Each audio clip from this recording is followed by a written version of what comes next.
जय Hind everyone, welcome to Chetan Bharat learning. कल मैंने आपके साथ में एक किस्सा शेयर किया था कि एक बहुत बड़े आईएएस ऑफिसर ने हम उन्हें मिले तो उन्होंने बताया कि कैसे ईयर 2002 में जब उन्होंने अपना इंटरव्यू दिया तो उनके साथ के एक फ्रेंड ने जो इंटरव्यू दिया तो उनसे पूछा गया कि राबड़ी देवी का सीएम बनना डेमोक्रेसी के लिए अच्छा साइन है कि बुरा साइन है, और किस तरह से उन्होंने अपना पूरा उसके ऊपर व्यू पॉइंट दिया। आज भी कुछ ऐसा ही हुआ। Today also because of CBL we keep on meeting some IAS officers, HCS officers. तो आज मैं एक IAS ऑफिसर से मिला, बहुत ही ईमानदार और बहुत ही एक्टिव IAS ऑफिसर है हमारे यहाँ पर। बात करप्शन पे हो रही थी तो उन्होंने एक बात बोली। वो बोलते कि चेतन जी आप सुनिए मेरी बात, कि मेरे पास में, मैं इतने बड़े डिपार्टमेंट के यहाँ पे टॉप पे बैठा हूँ, मेरे पास में ऑप्शन है कि मैं ईमानदार हूँ कि ना हूँ।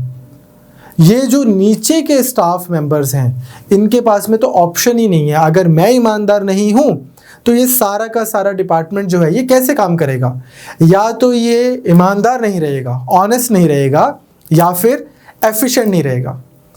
उनका ऑफिस बहुत एफिशिएंटली काम करता है और एक एवरेज, अगर मैं एज ए सिटीजन बात करूं तो उनके ऑफिस से बहुत कम ग्रीवेंसेस भी रहते हैं लोगों को। Is a very fine officer, very honest one as well. Maharashtra से हैं, हमारे इधर चंडीगढ़ में पोस्टेड है।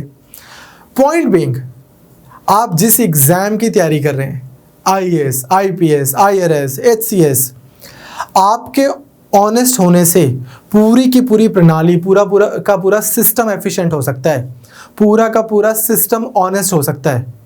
तो आजकल मैंने नोटिस किया है कि बहुत ज़्यादा लोग कई बार डिसमिसिव होते हैं कि अरे एक IAS ऑफिसर क्या कर लेगा, इनको तो ये नहीं कोई पूछता, वो नहीं ये पूछता। ऐसा नहीं है।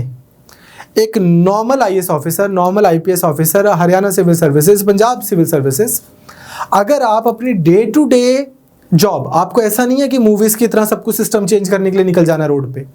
अगर आप अपनी day to day job honestly करते हैं, सिस्टम पे उसका फर्क दिखता है। आपको कुछ बहुत आउट ऑफ बॉक्स भी नहीं कर रहे हो ना, अगर आप बहुत एफिशिएंटली और बहुत ऑनेस्टली अपना काम कर रहे हो तो डिपार्टमेंट की ऑरा से पता लग जाता है। उस बिल्डिंग में जब कोई घुसता है तो उसको पता लग जाता है कि यार ये बहुत अच्छे से चल रहा है ऑफिस। ऑलराइट, तो अगेन जो UPSC की तैयारी कर रहे हैं guys, you only have about 70 days now, and those who are preparing for Haryana civil services, you also have about what 55 days, 54-55 days. So I think this is the time when you really focus and decide कि हाँ this is it, अब मेरे को बहुत ज़्यादा अच्छे से काम करना है। एंड वी रियली होप कि you get into the services and you serve the nation honestly and efficiently. तो आज का हम टॉपिक स्टार्ट करते हैं, फंडामेंटल ड्यूटीज़। फंडामेंटल ड्यूटीज़ से पहले हमने एक टॉपिक किया है फंडामेंटल राइट्स। मैं आज आपसे ना उसके बारे में भी एक मिनट बात करना चाहता हूँ। फंडामेंटल राइट, क्या लिखा है फंडामेंटल राइट में? आपके पास में राइट टू इक्वालिटी है, राइट टू फ्रीडम है, राइट अगेंस्ट एक्सप्लॉयटेशन है, फ्रीडम ऑफ रिलीजन है, कल्चरल एंड एजुकेशनल राइट्स हैं। इस तरह के राइट्स हैं आपके पास, and of course constitutional remedies.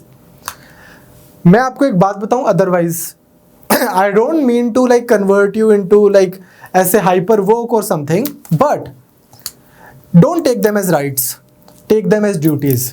मतलब पेपर के पॉइंट ऑफ व्यू से नहीं बोल रहा हूँ, लाइफ में बोल रहा हूँ। इक्वालिटी मेरा राइट नहीं है, मेरी ड्यूटी है। मेरे को मैं किसी को अनइक्वली ट्रीट नहीं करता हूँ, मैं किसी के साथ डिस्क्रिमिनेट नहीं करता हूँ on the basis of caste, colour, religion and so on. And I don't let people do that to me either. I don't take it. अगर से आप शेड्यूल कास्ट हैं, शेड्यूल ट्राइब हैं, OBC हैं, कोई भी ऐसा वाले आप वर्ग से आते हैं जिसमें आपने जातीय डिस्क्रिमिनेशन सहा है, बस नहीं सहना। ये आपका राइट नहीं है, आपकी ड्यूटी है। Same is true about freedom. बोल के लब आजाद है तेरे, है ना, ऐसे बोल के जुबान भी ब्ला ब्ला ब्ला। ठीक, पॉइंट इज फ्रीडम, ये आपका राइट नहीं, आपकी ड्यूटी है। इसको ड्यूटी की तरह लेना आपने कि ऐसे कैसे मेरी फ्रीडम कर्टेल हो जाएगी। अब ये फ्रीडम नहीं होती कि आपने उठाया पत्थर और स्ट्रीट लाइट तोड़ दी।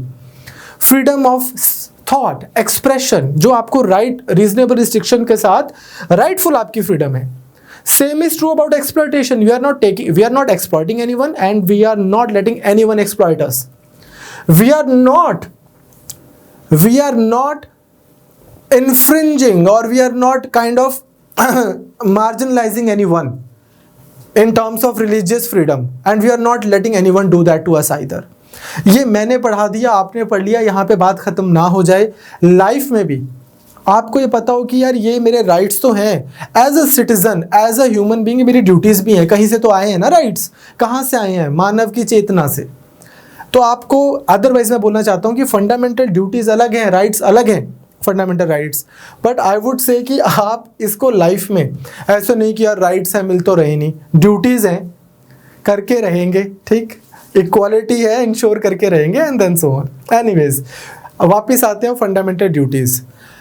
जापान को छोड़ के, परहैप्स जापान को छोड़ के जितने भी वेस्टर्न लिबरल डेमोक्रेसीज हैं उनके कॉन्स्टिट्यूशंस में you will find chapter on fundamental rights, but you would rarely find, like I said, perhaps Japan is the only exception, otherwise आपको liberal democracies में duties का chapter नहीं मिलता। उसका कारण भी है, कॉन्स्टिट्यूशन बनाया क्यों है? सब लोग, जैसे हमने बोला सोशल कॉन्ट्रैक्ट हुआ, सब लोग इकट्ठे हुए और उन्होंने बोल दिया कि ठीक है, ये हमने अपनी पावर सरेंडर कर दी, सरकार बना दी, अब ये सरकार जो है ये हमें रूल करेगी या हमें सर्व करेगी, as whatever word you may prefer. Now, duties तो मान के चल रहे हैं कि लोग ड्यूटीज तो अपनी कर ही रहे हैं, क्लियर। ड्यूटीज एसेंशियली कहाँ पे आई? सोशलिस्ट नेशंस का ये कॉन्सेप्ट है। सोशलिस्ट नेशन ये बोलते हैं कि ह्यूमन बीइंग्स जो हैं, सिटीजन्स जो हैं, या जो भी उसके अंदर एंटिटीज रह रही हैं, सब्जेक्ट्स, दे विल इंश्योर कि वो ऐसा काम कर रहे हैं जिसकी कोई सोशल वैल्यू है। दे विल इंश्योर कि लोग सोशल एसेट्स को इंक्रीज कर रहे हैं, समाज के लिए, समाज के प्रति एक उनका कंट्रीब्यूशन है। तो आपको जैसे दिखाएगा कि रशिया, आर्सवाइल यूएसएसआर, वहाँ पे ड्यूटीज़ का कॉन्सेप्ट था। हमारे कॉन्स्टिट्यूशन में जब नेहरू जी ने, अंबेडकर जी ने कॉन्स्टिट्यूशन लिखा, तब part 3 fundamental rights, part 4 DPSPs, part 5 union executive.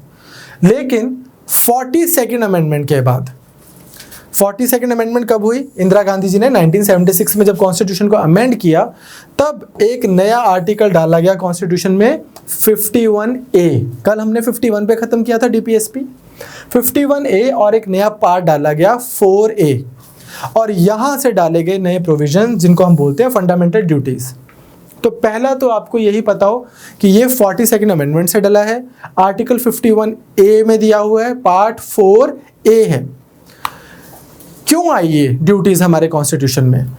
1975 में जब इमरजेंसी लगी हमारी कंट्री में, उस समय के आसपास इंदिरा गांधी जी ने कमेटी बिठाई, स्वर्ण सिंह कमेटी। ये कमेटी थी इस चीज़ की रिकमेंडेशन देने के लिए कि कंट्री में फंडामेंटल ड्यूटीज़ होनी चाहिए, किस हिसाब से होनी चाहिए। इन्होंने अपनी रिकमेंडेशन दी। क्या है हमारी कंट्री में, चलो हम थोड़ी देर में बात करेंगे। अदरवाइज तकरीबन जो लोग हैं day to day maximum laws को तो फॉलो कर ही रहे हैं।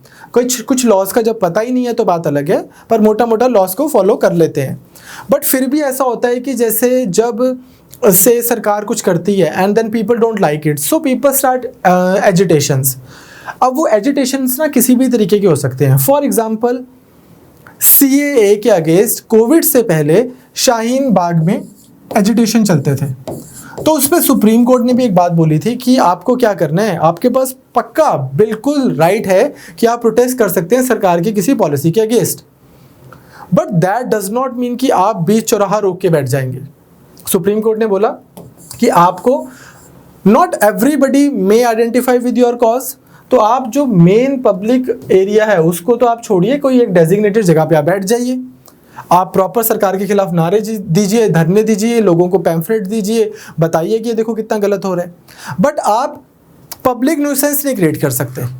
तो इस तरह से इंदिरा गांधी जी ने जब आपातकाल लगाया था, इमरजेंसी लगाई थी, जो अपने आप में हमारी डेमोक्रेसी के लिए एक बहुत बड़ा ब्लैक स्पॉट है, उस समय के बाद जब लोगों ने उसको अलग तरीके से एजिटेशन किया होगा उसके against, none of us were born at that time, तो फिर उसके बाद में एक ये देखा गया कि हमारी कंट्री में, उनको लगा कमेटी को कि हमारी कंट्री में फंडामेंटल ड्यूटीज़ की भी ज़रूरत है, और उन्होंने डाली इस तरह से 10 ड्यूटीज़। वो कौन सी हैं? अगेन कल डीपीएसपीज़ वाला लॉजिक, मुझे इनको याद रखना है, बिल्कुल रखना है। अगर 11 ड्यूटीज़ हैं आज, बाद में एक और ऐड होगी थी, तो हम इसको पढ़ लेंगे 11 बार। एक बार तो आप मेरे साथ पढ़ लो भी 15-10 मिनट लगा के, फिर आप फ़ोन वगैरह ऑफ कर कर एक बार जल्दी से 11 की 11 लाइन्स अच्छे से पढ़ी, इस तरह से लाइन लगा दो, फिर दूसरी बार पढ़ ली, फिर तीसरी बार पढ़ ली, फिर चौथी बार पढ़ ली। 11 बार जब आप लाइन्स लगाओगे आप नहीं भूलोगे, आप कोई मंद बुद्धि थोड़ी हो कि यार कोई चीज़ 11 बार 12 बार पढ़ लिया फिर भी नहीं याद हो रही, ऐसा नहीं है। तो सबसे पहली जो हमारी फंडामेंटल ड्यूटी है वो है to abide by the constitution and respect its ideals and institutions, national flag, national anthem. जब आप मेरे पास मेंस के लिए पढ़ने आएंगे तो मैं आपको एक क्वेश्चन करवाऊंगा जो प्रणब मुखर्जी ने अपनी लास्ट स्पीच दी थी। अगर आप देखोगे इंडिया में एक चीज होती जा रही है, लोगों का डेमोक्रेसी में फेथ बढ़ रहा है। पीपल, अब इंडिया में कम लोग ऐसा बोलते हैं कि यार इस कंट्री को एक डिक्टेटर चाहिए, इस कंट्री में तो एक वो डंडे वाला बंदा चाहिए। लोग बोलते हैं डेमोक्रेसी होनी चाहिए, बट डेमोक्रेटिक इंस्टीट्यूशंस में फेथ कम हो जा रहा है। पार्लियामेंट में फेथ कम हो रहा है कि यार पार्लियामेंट में कोई इन्फॉर्म डिबेट तो होती नहीं है, डिबेट ही नहीं होती, इन्फॉर्म तो और कम होती है।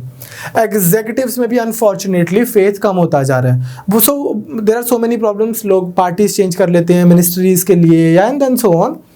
अनफॉर्चुनेटली जुडिशरी में भी फेथ कम होता जा रहा है, ऐसा ट्रांसपेरेंसी इंटरनेशनल की परसेप्शन रिपोर्ट भी बोलती है कि लोगों का मानना है कि परसेप्शन है लोगों की कि पुलिस के बाद, ट्रांसपेरेंसी इंटरनेशनल की रिपोर्ट बोलती है कि after police Indian judiciary is considered to be the second most corrupt institution. So even if it's factually incorrect, even if it's not true, but still we are talking about perception। तो इसलिए question बनता है कि India में democracy को लेके तो लोगों का फेथ बढ़ रहा है, पर डेमोक्रेटिक इंस्टीट्यूशंस में फेथ कम हो रहा है। And then discuss this contradiction और समथिंग लाइक दैट, ऐसा क्वेश्चन बनाया जा सकता है, हम करेंगे।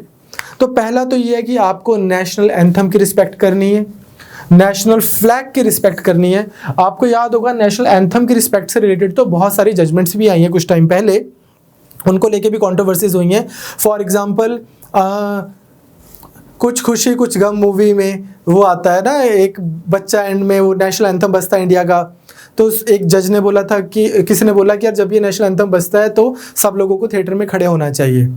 तो उसको तो खैर शायद मना कर दिया था कि यार that would create more nuisance than respect, but otherwise ये बोल दिया गया था कि जब लोग थिएटर में मूवीज देखने जाते हैं, मूवी आई जिस्म 2 आप देखने गए, लेकिन उससे पहले नेशनल एंथम आएगा तो आपको अच्छे से उसको वो करना है, रिस्पेक्ट देनी है। नेशनल फ्लैग को लेके भी बहुत सीरियस है, आपको इसकी रिस्पेक्ट करनी है। फॉर एग्जाम्पल सचिन तेंदुलकर ने एक बार केक के ऊपर इंडिया का झंडा बना के काट दिया था, उनको मैन ऑफ द मैच मिला था, बड़ा अच्छा खेले होंगे, तो उसके खिलाफ भी एक्शन लिया गया था कि ये अपॉलॉजी और समथिंग। सिमिलरली अमेज़न पे तिरंगे के डोर मैट्स मिल रहे थे तो वो बैन कर दिए गए थे एंड सो ऑन। इस तरह से आपको अबाइड करना है by the constitution and respect the ideals and the institutions, national flags, national anthem and so on. Second, to cherish and follow the noble ideals that inspired national struggle for freedom. हमें क्या करना है, वो noble ideals जिन्होंने national freedom struggle को inspire किया, उन ideals को हमें सब वो करना है, चेरिश करना है और फॉलो करना है। फॉर एग्जांपल हमारे फ्रीडम फाइटर्स किस चीज़ के लिए लड़ रहे थे? इक्वालिटी के लिए, फ्रीडम के लिए, है ना। तो उन सब चीज़ों को अपने को चेरिश भी करना है, अपहोल्ड भी करना है and so on. Next, to uphold and protect the sovereignty, unity and integrity of India। देश की प्रभुता, एकता, अखंडता, इन चीज़ों को अपहोल्ड रखना है, देशद्रोही नहीं बन जाना, ठीक। भारत तेरे टुकड़े होंगे हजार, ऐसे वाली भाषण नहीं देने। मान लिया आपके पास freedom of speech and expression है, पर अगर आप ये नहीं बोलोगे तो कुछ हो नहीं जाएगा, ऐसा ये फंडामेंटल ड्यूटी बोलती है। टू डिफेंड द कंट्री, है ना, ऐसा भी बहुत सारे ऐसे, अभी मैं आऊँगा इसके ऊपर थोड़ी देर में कि क्या अगर मैं कुछ ऐसा बोल दूँ जो इसके अगेंस्ट, यूनिटी या इंटेग्रिटी के अगेंस्ट है, तो क्या हो जाएगा। मैं थोड़ी देर में आपको एक बहुत बारीकी वाली चीज़ बताऊंगा जिसके बेसिस पे 90% बच्चे, क्योंकि वो उसको नहीं समझते थे, 3 साल पहले यूपीएससी में MCQ आया था इसके ऊपर, 90% बच्चे गलत करके आए थे। Will come to that, let's quickly take a look at fundamental duties first. To uphold and protect the sovereignty, unity and integrity of India, ये आपकी ड्यूटी है। To defend the country and render national service when called upon to do so। देश के लिए जब भी ज़रूरत पड़ेगी तो पहुंचो भाई, दो है ना जान, आपको लड़ना है जो, या लड़ना है जो भी सर्विस आपसे देश डिमांड कर रहा है, आपको वो सर्व करना है। Next, to promote harmony and spirit of common brotherhood, Hindu Muslim Sikh ईसाई आपस में सब भाई भाई, ठीक। ट्रांसेंडिंग रिलीजन, लिंग्विस्टिक, रीजनल और सेक्शनल डाइवर्सिटीज, हमें क्या करना है, कॉमन ब्रदरहुड प्रमोट करनी है। हो क्या जाता है ना, हो ये जाता है कि हमें रियलाइज ही नहीं होता कि कब हम किसी दूसरे कल्चर, दूसरे रिलीजन, दूसरी लैंग्वेज को स्टीरियोटाइप करते हैं, कब हम जनरलाइज करते हैं, जनरलाइज करके हम स्टीरियोटाइप कर देते हैं, और स्टीरियोटाइप करके हम कॉन्डरस्टैंडिंग हो जाते हैं, रिडिक्यूल करने लग जाते हैं, इंटेंशनली और अनइंटेंशनली। बट उससे क्या होता है, सोसाइटी में एक फिशर्स जनरेट होते हैं। तो ये बोलता है कि ये क्या करना है, आपको हार्मनी प्रमोट करनी है, spirit of common brotherhood promote करना है। फॉर एग्जाम्पल, जो हमारे नॉर्थ ईस्टर्न भाई बहन हैं, वो जब आते हैं दिल्ली में या इधर, तो उनके लिए people call them names which is inappropriate, that should be completely unacceptable. Similarly, people cracking Sikh jokes, it's a different thing that Sikh take it in the right spirit, that is a reflection on their large heart, बड़े दिल वाले हैं कि आप Sikh joke crack कर रहे हो और वो भी उस पर हंस रहे हैं, उसको ले रहे हैं दिल पे, पर ऐसे इनअप्रोप्रिएट है, ये नहीं करना चाहिए। या फिर जैसे आपने पुरानी पड़ोसन मूवी देखी होगी, अब पुरानी पड़ोसन मूवी में महमूद को दिखाया है कोई साउथ इंडिया का पंडित, ऐसे थोड़ी बोलता है कोई साउथ इंडिया का पर्सन जैसे महमूद को दिखाया है, ऐसे थोड़ी है, आपको नहीं रिडिक्यूल करना है, एंड देन सो ऑन। तो आपसे फंडामेंटल ड्यूटी ये एक्सपेक्ट करती है कि आपको लिंग्विस्टिक, रीजनल, सेक्शनल डाइवर्सिटी से ऊपर उठकर डेरोगेटरी तरीके से बिहेव नहीं करना, स्पेशली वुमेन को लेके भी। You should renounce practices derogatory to the dignity of women. आपको पता होगा डोनाल्ड ट्रंप ने फॉर एग्जांपल यूएसए में वुमेन से रिलेटेड एक बहुत ऑफेंसिव स्पीच दे दी थी, you can grab them blah blah blah blah blah, and then फिर सारे फेमिनिस्ट, सभी, even if you are not feminist, ठीक, सब लोग उसके अगेंस्ट हो गए थे। And then what Donald Trump did, next एक हफ्ते बाद में डोनाल्ड ट्रंप ने एक प्रेस कॉन्फ्रेंस की with all the women sitting on left and right side who were at one time were like treated in a derogatory way by Bill Clinton. So point being कि from politics to street level पे, from president of USA या prime minister of India के office से लेकर एक बिल्कुल low level के तबके तक भी आपको ये नहीं, किसी इस भलेखे में नहीं रहना कि हाँ वुमेन अनसेफ है स्लम्स में, वुमेन के लिए डेरोगेटरी हैं लोग जो पढ़े लिखे नहीं है, ऐसा कुछ है नहीं। Through out the social stratification सबसे ज़्यादा मार्जिनलाइज्ड, अनफॉर्चुनेटली सबसे ज़्यादा मार्जिनलाइज्ड कम्युनिटी है ये माइनॉरिटी, जिसके पास सबसे ज़्यादा स्ट्रेंथ देने की ज़रूरत है जिसको। तो इसमें हमारी ये फंडामेंटल ड्यूटी बनती है that we renounce such practices कि हेलो मैडम ऐसे नहीं करना आपको, ठीक। Next, to value and preserve the rich heritage of country's composite culture. हमारा एक कॉम्पोजिट कल्चर है, ठीक, बनारस की से जो भी साड़ी, एंड मध्य प्रदेश का दाल बाटी चूरमा, एंड पंजाब का भंगड़ा, एंड बंगाल के रसगुल्ले, एंड फेस्टिवल्स एंड त्योहार एंड दिस एंड दैट, इतने hundreds and thousands of years से एक कल्चर इवॉल्व हुआ है। ज्योग्राफी में जब हम बाकी सब चीज़ें डाल देते हैं जैसे कि dress, education, language, festivals, this and that, सब चीज़ें जब बन जाती हैं तो एक कल्चर सा बन जाता है हमारे पास, तो उसको भी वैल्यू करना है, प्रिजर्व करना है। वेरी वेरी इंपॉर्टेंट, ये आप बाय नंबर याद रखना, आपको बहुत एग्जाम में मार्क्स आया करेंगे। आपको जब एनवायरनमेंट पे क्वेश्चन आएगा, कभी भी आपको एनवायरनमेंट पे क्वेश्चन आए मेंस में और आपको लगता है स्कोप बन रहा है, तो आप क्या लिख सकते हो कि सरकार को ये करना चाहिए, ये करना चाहिए, ये करना चाहिए, ब्ला blah blah blah blah, and even citizens should participate as it is their fundamental duty under article 51A(g) to protect and improve natural environment including forests, lakes, rivers, wildlife and have compassion for living creatures. Dogs को देख के आपको ओ ऐसे करना है, ठीक है, you should have compassion for living creatures. Next, to develop scientific temper. To develop scientific temper, थोड़ा भाई तर्कपूर्ण होके सोचना है। ये वैसे अलाउ नहीं करते हैं हमारी कंट्री में ऐसे, मतलब सोसाइटी में, कंट्री तो कहाँ मना करती है, कंट्री तो प्रमोट कर रही है सोसाइटी में। इसका आपको मैं एक एग्जांपल बताऊं। एक बाबा जी हैं, निर्मल बाबा जी, जो ऐसे बोलते हैं कि पर्सन ने बोला सर ये चीज़ नहीं हो रही, मेरी लाइफ में जॉब नहीं लग रही, अरे तुम समोसा खाओ तुम्हारी जॉब लग जाएगी। किसी ने बोला कि सर मेरे तो बच्चे नहीं हो रहे हैं, तो उन्होंने बोल दिया अरे तुम एक काम करो, सुबह इस गाने पे नाचा करो, बच्चे हो जाएंगे। इस तरह से वो आते हैं और ऐसी चीज़ें बोलते हैं। उनके अगेंस्ट, मेरे को नहीं पता उस केस का क्या हुआ, उनके अगेंस्ट बहुत टाइम पहले किसी ने ऐसे ही किसी के कोर्ट में, किसी डिस्ट्रिक्ट कोर्ट में या किसी हाई कोर्ट में केस किया कि इस तरह से, is it like, I don't remember the nitty-gritties of the case, but I remember one thing. मेरे को ये याद है कि जज साहब ने ये बोला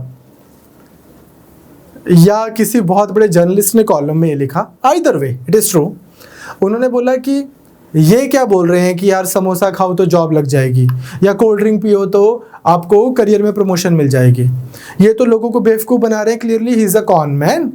ठीक, वो तो फिर भी मुझे समझ आता अगर किसी को बोलते कि आप ताबीज़ पहनो, या वो तो फिर भी समझ आता अगर बोलते कि इस मंदिर में जाओ, या वो तो फिर भी समझ आता अगर किसी को बोलते कि वेंसडे को आप गाय को चारा खिलाओ। पॉइंट बीइंग, अगर यहाँ पे ताबीज़ पहनकर मेरी जॉब लग सकती है तो फिर समोसा खा के भी लग सकती है भाई। अगर गाय को चारा खिलाकर मुझे जॉब में प्रमोशन मिल सकती है, two events are mutually exclusive, तो फिर मेरे को, जैसे वो बोलते हैं कि यार तुम भाई कड़ी राइस खाओ तुम्हारी जॉब लग जाएगी या प्रमोशन मिल जाएगी, तो वो भी मिल सकती है। पर होता क्या है, जितना तर्क हमारा अलाउ करता है वहां तक तो हमें चीजें साइंटिफिक लगती हैं, उसके बियॉन्ड वाली हमें लगती है तकियानुसी, उसके बियॉन्ड वाली चीज़ें हमें लगती हैं कि ये तो इरेशनल है। तो इन जनरली आपको क्या करना है, यहाँ पे एक्सपेक्ट किया जाता है कि आप चीज़ों को लेकर तर्कपूर्ण रहेंगे। साइंटिफिक टेम्परमेंट का मतलब ये नहीं है कि आप बैठे प्रोजेक्ट्स बना रहे हो साइंस के। साइंटिफिक टेम्परमेंट का मतलब है रैशनल थिंकिंग, लॉजिकल थिंकिंग। आप क्वेश्चन करते हो, जो सही है वो सही है, जो गलत है वो गलत है। जस्ट बिकॉज कोई चीज़ चली आ रही है, मान्यता है, दैट डज नॉट मीन कि वो सही होगा। ह्यूमनिज्म क्लियरली आपसे कॉन्स्टिट्यूशन एक्सपेक्ट करता है that you form spirit of inquiry and reform. समाज आगे तभी बढ़ पाएगा अगर स्पिरिट ऑफ इंक्वायरी होगी, आप क्वेश्चन करोगे हर एक चीज को, तो ये आपको करना है। Next, to safeguard public property and abjure violence. ये नहीं है कि पद्मावत मूवी आ गई और आपको पसंद नहीं आई तो आपने स्ट्रीट लाइट्स भी तोड़ दी, आपने बसों पे भी वो कर दिया, आग लगा दी। ये नहीं है कि आपकी कम्युनिटी को रिजर्वेशन चाहिए, आपको लगता है हमें भी ओबीसी में डालिए, और सरकार इसके ऊपर चिंतन कर रही है या नहीं भी कर रही, तो आपको लगा चलो हम इतना रेलवे ट्रैक तो तोड़ ही दें, इतनी देर हाईवे तो रोक के थोड़ी सी प्रॉपर्टी को तो डिसमेंटल कर ही दें।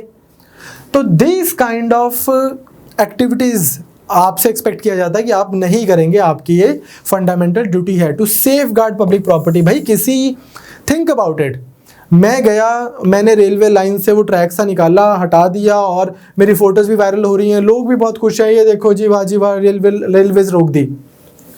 किसी पर्सन ने दिन रात मेहनत की, फिर टैक्स दिया, वो टैक्स कहीं से कट के पहुंचता एक दिन किसी के पास पहुंचा, और इतनी बड़ी इकोनॉमिक एक्टिविटी होने के बाद वो रेलवे का ट्रैक लगा जो हमने 2 घंटे लगाए तोड़ने में।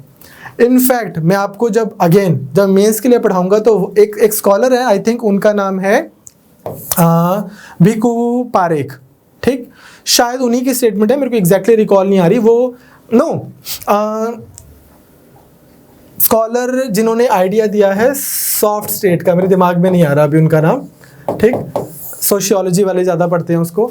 उन्होंने बोला, कहते हैं कि one of the legacies of Gandhi ji इसके लोगों में बहुत ज़्यादा सिविल डिसोबीडियंस है। हमारे यहाँ पे हम जब ब्रिटिश से लड़ रहे थे उस समय हमें लगता था कि हम सरकार के साथ सहयोग नहीं करेंगे, नॉन कोऑपरेशन के बाद हम अब डिसोबे भी करेंगे, आपके लॉज, आपका सिस्टम को हम डिसोबे भी करेंगे। पर 1947 के बाद में अब आप ही का देश है भाई, आप ही के टैक्स है, आप ही का पब्लिक इंफ्रास्ट्रक्चर है। अब ये नहीं है कि अब सरकार से अगर कोई विरोध है तो हम सरकारी बसें चला देंगे, सरकारी ऑफिसेज तोड़ देंगे, या स्ट्रीट लाइट्स तोड़ देंगे, रोड्स तोड़ देंगे, इस तरह की बहुत सारी चीज़ें हो रही हैं। भाई आप सरकार का कुछ नहीं नुकसान पहुंचा रहे, आप अपना ही नुकसान पहुंचा रहे हो, उन लोगों को नुकसान पहुंचा रहे हो जो टैक्स देते हैं या वो जो टैक्स नहीं भी देते पर किसी चीज को अवेल करते हैं। For example let's say I don't go to any सरकारी हॉस्पिटल, हाइपोथेटिकली स्पीकिंग, बट मेरी कास्ट को चाहिए रिजर्वेशन, मेरे को भी चाहिए रिजर्वेशन, और सरकार तो अपना काम कर रही है, पर इन द मीनवाइल हम पहुंच गए सड़कों पे और हमने हॉस्पिटल तोड़ दिया। अब कोई गरीब आदमी जो उस हॉस्पिटल में जाता वो सफ़र करेगा ना, मैं तो कर नहीं रहा। तो इस तरह से हमें क्लियरली एक्सपेक्ट किया जाता है हमसे कि to be a law abiding citizen. कोई बुराई नहीं है थोड़ा सा लॉ अबाइडिंग होने में। नेक्स्ट बोलते आपने खुद तो बहुत सही करना ही है, to strive towards excellence in all spheres of individual and collective activity, कि विराट कोहली को अपनी भी सेंचुरी बनानी है और इंडिया को भी जिताना है, individual and collective activity, so that nation constantly rises to higher levels of endeavours and achievements. Obviously अगर सब लोग बहुत मेहनत करेंगे, सब लोग अच्छे से इंडिविजुअली और कलेक्टिवली आगे जाएंगे तो फिर देश आगे बढ़ेगा। And last but not the least, to provide opportunities for education. You remember हमने 86th अमेंडमेंट की थी, 86th अमेंडमेंट 2002। इस अमेंडमेंट ने 3 चीज़ें चेंज की। पहली चीज़ क्या थी? फंडामेंटल राइट्स, आर्टिकल 21A, जो क्या बोलता है 6 साल से लेकर 14 साल के बच्चों को सरकार पढ़ाएगी, फ्री में एजुकेशन देगी, उनका फंडामेंटल राइट है उनका एजुकेशन देना। दूसरी चीज़ ये बोलता है कि 6 साल तक के बच्चों के लिए सरकार क्या करेगी 6 साल तक के बच्चों को सरकार उनकी बेटर ग्रोथ के लिए, उनकी बेटर हेल्थ के लिए इनिशिएटिव्स लेगी, जो हमने कल DPSPs में किया था, क्योंकि 6 से 14 साल वाले are being taken care of in fundamental rights. तीसरी चीज़, अब सरकार तो चाह रही है कि बच्चे आएँ और स्कूल में पढ़ें, लेकिन वी एज सिटीजन्स हमें भी तो इंश्योर करना है कि बच्चे स्कूल में जाएं। तो ये क्या बोलता है कि सभी पेरेंट्स को या सभी सिटीजन्स को फॉर दैट मैटर, ये उनकी फंडामेंटल ड्यूटी है to provide opportunity for education to his child और ward between the age of 6 and 14, कि भाई भेजो उनको स्कूल, ये आपकी फंडामेंटल ड्यूटी है। अब आपको थोड़ी सी फंडामेंटल ड्यूटी समझ आई, अब थोड़ी सी हम इसके बारे में बात करते हैं। अगर आपको बहुत सिंपल क्वेश्चन आना होगा तो उनमें से बस सिंपल लिख दिया जाएगा which of the following is और आर फंडामेंटल ड्यूटीज। एक नॉच हाई अगर हम चले तो अभी तक हमने देखा कि ये आई 42nd अमेंडमेंट से। दूसरी चीज हमने देखी स्वर्ण सिंह कमेटी से आई। अब स्वर्ण सिंह कमेटी के बारे में मैं आपको 2 चीजें और बताना चाहता हूं। इन्होंने जो फंडामेंटल ड्यूटीज दी थी ये तो हमने अभी 2002 में डाली है। इससे पहले वाली जो हमने फंडामेंटल ड्यूटीज की थी अंटिल J पॉइंट तक की, फिर बाद में डाली है, अंटिल J पॉइंट तक जो दी थी वो इन्होंने बताई। इन्होंने 2 फंडामेंटल ड्यूटीज और बताई थी, वो लेकिन हमने ऐड नहीं की। ये कमेटी की रिकमेंडेशन थी पर इवेंचुअली कॉन्स्टिट्यूशन में नहीं आई। पहली क्या थी? 2 प्रोविजंस इनके, सॉरी नॉट ड्यूटीज। पहला तो ये था कि टैक्स पे करना, कि सब लोग जो है अपना इनकम टैक्स पे करेंगे, ये एक फंडामेंटल ड्यूटी थी। दूसरा प्रोविजन था कि सरकार जो लोग फंडामेंटल ड्यूटीज को ना माने उनको पनिश कर सकती है। ये फंडामेंटल ड्यूटीज अगर आप इनको ध्यान से देखेंगे तो ये फंडामेंटल राइट्स के बाद नहीं आई। हमारे पास पार्ट था 3 जो था फंडामेंटल राइट्स, ये जस्टिसेबल था, अगर कोई इसको नहीं फॉलो कर रहा सीधा सुप्रीम कोर्ट जा सकते हो आप, क्लियर। बट पार्ट 4 जो हमने कल किया था वो था DPSPs, ये नॉन जस्टिसेबल था। सरकार एज एंड व्हेन जब उसको ठीक लगेगा तो वो इनको इम्प्लीमेंट करने के लिए लॉज बना सकती है, पर जस्ट बिकॉज कोई चीज़ DPSPs में लिखी है डज नॉट मीन कि वो ऑटोमेटिकली इम्प्लीमेंटेबल है। जब सरकार, जैसे फॉर एग्जांपल आर्टिकल 40 उन्होंने बोल दिया ऑर्गेनाइजेशन ऑफ विलेज पंचायत, अब ये नहीं है, या फिर आर्टिकल 44 हमने कल किया था यूनिफॉर्म सिविल कोड, अब just because it is written there does not mean that you have uniform civil code in India. सरकार उसको इम्प्लीमेंट करने के लिए 44 को इम्प्लीमेंट करने के लिए लॉ बना सकती है, क्लियर। तो अगर पार्ट 4 है और 4A है तो आपको समझना है कि फंडामेंटल ड्यूटीज जो है ये भी नॉन जस्टिसेबल हैं। इन अदर वर्ड्स, आपको पता ही है ये सारी चीज़ें जो लिखी हुई हैं, ये अगर कोई फॉलो नहीं कर रहा तो नहीं कर रहा। अब इसी में एक कैच है जो आपको समझना है, ध्यान से देखना एक चीज़। पहली चीज़ तो ये है, मैंने एक से मान लो कोई भी हम फंडामेंटल ड्यूटी उठाते हैं, से हम पहली वाली ही फंडामेंटल ड्यूटी उठा लेते हैं। सबसे पहले जो हमने की थी वो थी to abide by constitution and respect the institutions, national flag, इस तरह की हमने चीज़ें की थी। अब मैं ये बोलता हूँ कि मेरे पास फंडामेंटल ड्यूटी है कि मेरे को फ्लैग की रिस्पेक्ट करनी है, सिर्फ फंडामेंटल ड्यूटी है, और कंट्री में कोई लॉ ही नहीं है इससे related. There exist no law, जैसे कि एक लॉ है हमारी कंट्री में, मान लो, ये समझना जरूरी है, बड़ा इंपॉर्टेंट है। एक लॉ है prevention of national insults, prevention of insults of national honour act, ऐसे करके है, नेशनल ऑनर एक्ट। इस एक्ट में लिखा हुआ है कि कौन सा एक्शन जो है उसको फ्लैग की इंसल्ट माना जाएगा और उसकी क्या पनिशमेंट होगी। तो हमारे पास दो चीज़ें हो गई, ये हो गया कि ये वो एक्ट है जिसमें लिखा हुआ है कि कौन सा एक्शन जो है वो फ्लैग की इंसल्ट माना जाएगा और उसकी पनिशमेंट क्या होगी, और हमारे पास फंडामेंटल ड्यूटी भी है।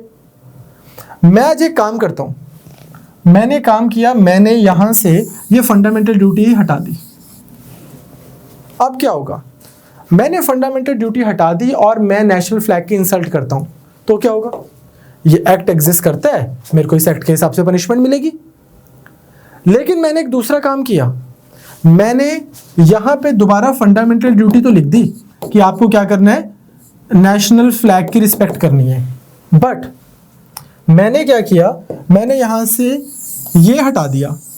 अब हमारी कंट्री में कोई लॉ नहीं एग्जिस्ट करता जो बताए कि कौन सा एक्ट है वो पनिशमेंट का, कौन सा act insult to national honour है, किस एक्ट को मेरे माना जाएगा कि यार ये तो साफ ही नेशनल फ्लैग का इंसल्ट है, और उसकी क्या पनिशमेंट है, कौन देगा, कैसे उसको फाइल किया जाएगा, सब चीज़ें तो दी नहीं हुई मान लो। अब क्या होगा, कुछ भी नहीं।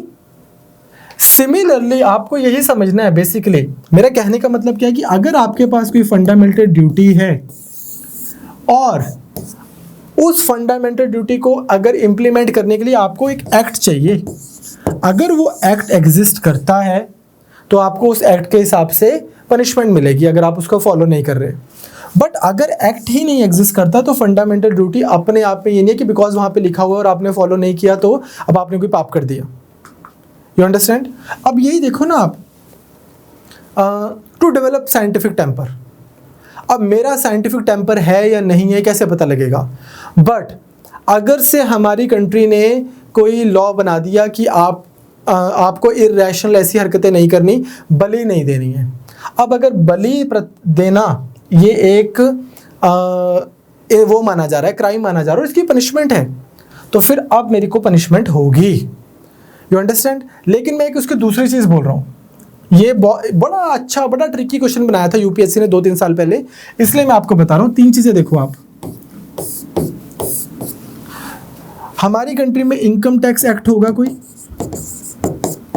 ना, ये फंडामेंटल ड्यूटी है ना, इसका कोई लेना देना फंडामेंटल ड्यूटी से, बट अगर मैं इनकम टैक्स पे नहीं करता तो मुझे पनिशमेंट होगी।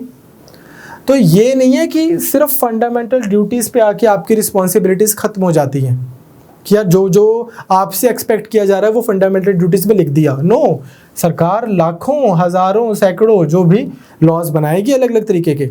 अब मोटर व्हीकल एक्ट है, मेरी गाड़ी का चलान होगा अगर मैं सीट बेल्ट नहीं पहन रहा हूँ तो वो फंडामेंटल ड्यूटीज़ में तो कोई लिखा नहीं था कि यार गाड़ी सीट बेल्ट पहन के चलानी है। पॉइंट बीइंग कि यू आर पनिश्ड और like penalised on the basis of various laws existing in the country and not because something is written in the fundamental duties. Fundamental duties कर क्या रही हैं, सरकार को भी एक kind of direction दे रही हैं कि आप इन चीज़ों को प्रमोट करने के लिए, इन वैल्यूज़ को प्रमोट करने के लिए, इन ऑब्लिगेशंस को प्रमोट करने के लिए लॉ बनाओ। तो फंडामेंटल ड्यूटीज़ पढ़ के कॉन्स्टिट्यूशन की सरकार लॉ बना रही है, सिटीजन्स को क्या प्रमोट कर रही है कि भाई सुनो, ये तुम्हारे लिए लिखी है, ये किसी पड़ोसी के लिए नहीं लिखी, इसलिए ये आपको लिखी है, इन चीज़ों को पढ़ो, इन चीज़ों को पढ़ के फॉलो किया करो। They serve as a reminder to the citizens that while we have rights, we should also be aware of duties. We owe to our country, we owe to our citizens, we owe to our fellow like society and fellow citizens. तो ये हमारी भी responsibility है.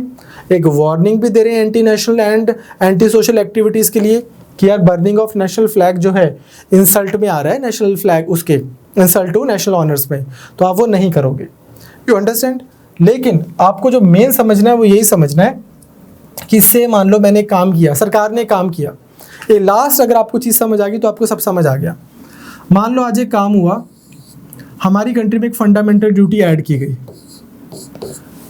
कोई भी एक fundamental duty से यही लगा लो कि ये पहले एग्जिस्ट नहीं करती थी और फिर ये डाल दी गई कि अपने को क्या करना है, टू रिस्पेक्ट नेशनल फ्लैग. चलो बिल्कुल ठीक. अब ये नेशनल फ्लैग रिस्पेक्ट करने के, इम्प्लीमेंट करने के लिए सरकार एक लॉ लेके आ गई. ठीक, prevention of insult to national flag act. ये लॉ आ गया जिसमें लिखा कि जो भी पर्सन नेशनल फ्लैग को बर्न करेगा उसको 2 साल की या 3 साल की सजा है. ठीक, अगली सरकार आई, अगली सरकार ने क्या किया, ये फंडामेंटल ड्यूटी जो है ये डिलीट कर दी. अब एक पर्सन नेशनल फ्लैग बर्न कर देता है, अब क्या होगा, उसको 3 साल की अपॉन कन्विक्शन सजा होगी. Because like I said earlier, आपको पनिशमेंट मिल रही है because of act. Fundamental duty delete हुई है, कंट्री में एक्ट थोड़ी चला गया, ये लॉ तो है ही है. ऑन द अदर हैंड अगर ये चीज़ डिलीट हो जाती पर फंडामेंटल ड्यूटी लगी रहती और फिर कोई बर्न कर देता तो उसको टेंजिबली आप किसी तरह से पनिश नहीं कर सकते हो. यही क्वेश्चन जो है यूपीएससी ने आज से 3-4 साल पहले बहुत ट्रिकी और डिफ़िकल्ट सा बना के पूछा था. उनका पॉइंट यही था कि आपको थोड़ी अंडरस्टैंडिंग हो कि फंडामेंटल ड्यूटीज़ अपने आप से इन्फोर्सेबल किस सेंस में हैं. तो सिग्निफिकेंस आई थिंक आपको समझ आ गई इसकी कि क्या है कि this serve as a reminder to the citizens कि भाई हमारी ड्यूटीज़ भी हैं. दूसरा, this serve as a warning to anti nationals. तीसरी भी इसकी एक सिग्निफिकेंस है. पहली आपको समझ आ गई, दूसरी, तीसरी. ये सिग्निफिकेंस सुप्रीम कोर्ट ने 1992 में दी हमें.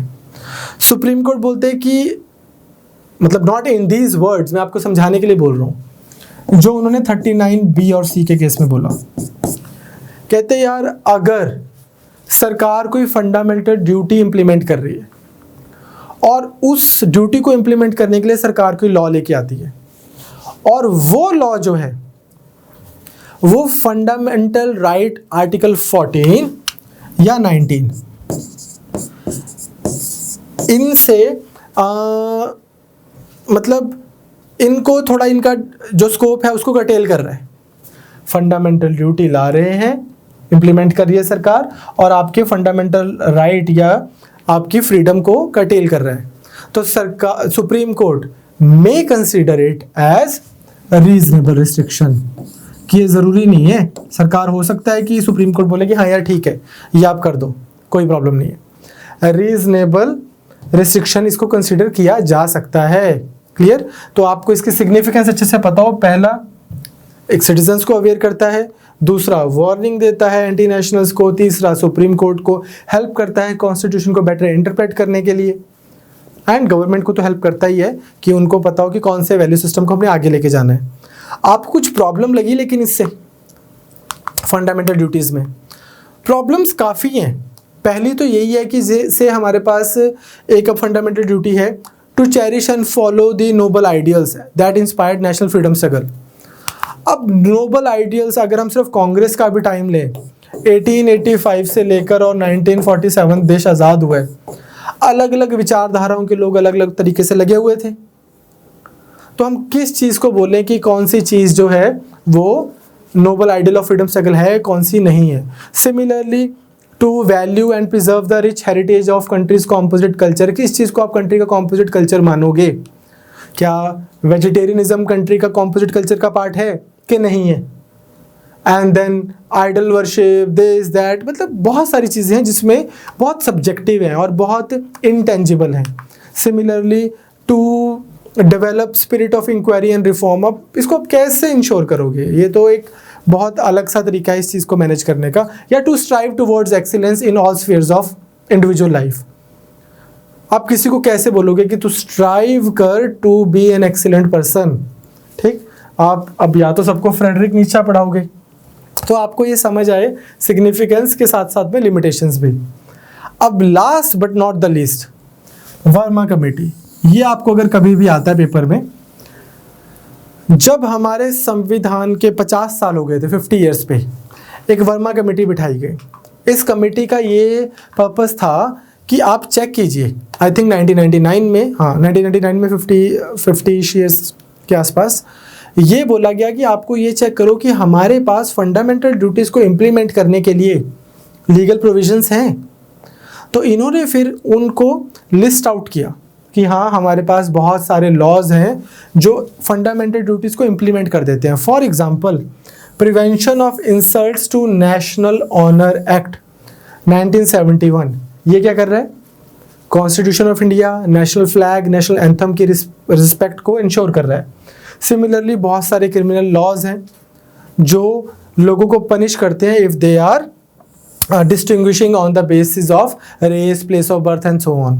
Similarly, we have protection of Civics Right Act 1955 जो क्या करता है, कास्ट और रिलीजन और इस तरह की चीज़ों पे डिस्क्रिमिनेशन को प्रोहिबिट करता है। Then you have UAPA of 1967 जो क्या बोलता है, कॉम्युनल ऑर्गेनाइजेशंस बनाना या फिर एंटी नेशनल एक्टिविटीज़ करना, उसको ये प्रिवेंट करता है। सिमिलरली ROPA 1951 ये भी यही बोलता है कि पार्लियामेंट मतलब पॉलिटिशियंस या पॉलिटिक्स में करप्ट प्रैक्टिसेस को प्रोहिबिट करता है, कंट्रोल करता है। Then you have wildlife protection act of 1972 जो एनवायरनमेंट रिलेटेड है, forest conservation act and so on. तो इस तरह से हमारी कंट्री में बहुत सारी एक्ट्स एग्जिस्ट करते हैं। इन एक्ट्स के बेसिस के थ्रू आपकी फंडामेंटल ड्यूटीज इंप्लीमेंट होती है। तो आई होप आपको समझ आया फंडामेंटल ड्यूटीज कहाँ से आई। लिबरल डेमोक्रेसीज में यूजुअली नहीं होती, Japan perhaps is an exception and now India is. Socialist जो कंट्रीज हैं उनमें हुआ करती थी, India these were inspired from USSR जिसको अब हम रशिया बोलते हैं। दूसरी चीज़, स्वर्ण सिंह कमेटी 42nd अमेंडमेंट 1976 ए से लेकर के तक थी। दो कौन सी नहीं थी, एक तो पनिशमेंट देना और दूसरा टैक्स देना, ये दो रिकमेंडेशन नहीं मानी गई थी। इनको आपने याद कर लेना है और आई होप आपको ये समझ भी आ गया कि you are punished because of the existence of various acts and not necessarily because something is written in fundamental duties. I see you tomorrow. Good night. Hi, अगर आपको ये लेक्चर पसंद आया तो हमारे चैनल को सब्सक्राइब कीजिए, और अगर आप UPSC 2021 के प्रीलिम्स के लिए सीरियस हैं तो हमारा क्रैश कोर्स जरूर ज्वाइन कीजिए। कोर्स की डिटेल्स आपको हमारी वेबसाइट जिसका लिंक डिस्क्रिप्शन सेक्शन में होगा उस पर मिल जाएंगी, नहीं तो आप हमें कॉल कर सकते हैं नीचे दिए गए नंबर पर।